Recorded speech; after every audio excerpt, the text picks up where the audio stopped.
અંકલેશ્વર શહેર પોલીસ મથકે છેલ્લા 6 વર્ષથી પોલીસ ચોપડે વોન્ટેડ મહિલા ચોરને બી ડિવિઝન પોલીસે દાહોદથી ઝડપી પાડી હતી। વર્ષ 2020માં જીઆઈડીસી એસટી ડેપોમાંથી મહિલા પર્સની ચોરી પ્રકરણમાં વોન્ટેડ હતી। મહિલા પર્સમાંથી 1.63 લાખના સોનાના દાગીના સેરવી લીધા હતા। ચોક્કસ માહિતીના આધારે દાહોદ ખાતેથી ઝડપી પાડી અંકલેશ્વર લઈ આવી રિમાન્ડની તજવીજ શરૂ કરી હતી।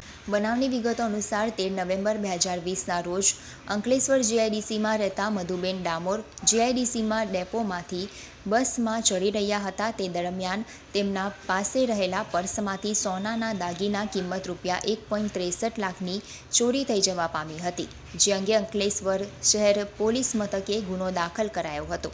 આ ગુનામાં પોલીસે મહિલા ચોરની ઓળખ કરી હતી। Ankleshwar B division PI V K. Bhutiya દ્વારા પોલીસ મથક વિસ્તારમાં વોન્ટેડ ઈસમોને ઝડપી પાડવા માટે કવાયત શરૂ કરી માહિતી એકત્ર કરી હતી। હ્યુમન ઇન્ટેલિજન્સ અને ટેકનિકલ સર્વેલન્સ શરૂ કર્યું હતું, જે આધારે પોલીસને વર્ષ 2020માં થયેલ ચોરીમાં વોન્ટેડ મહિલા મનીબેન ઉર્ફ મણીબેન સનુ ભાભોર દાહોદના મોટી ખરચ ગામે ભાભોર ફળિયામાં હોવાની માહિતી મળી હતી। જે માહિતીના આધારે એક ટીમને દાહોદ મોકલી મહિલા ચોરને ઝડપી પાડી અંકલેશ્વર લઈ આવી વિધિવત તેની ધરપકડ કરી હતી અને ચોરીના 1.63 લાખના સોનાના ઘરેણા રિકવર કરવા માટે રિમાન્ડ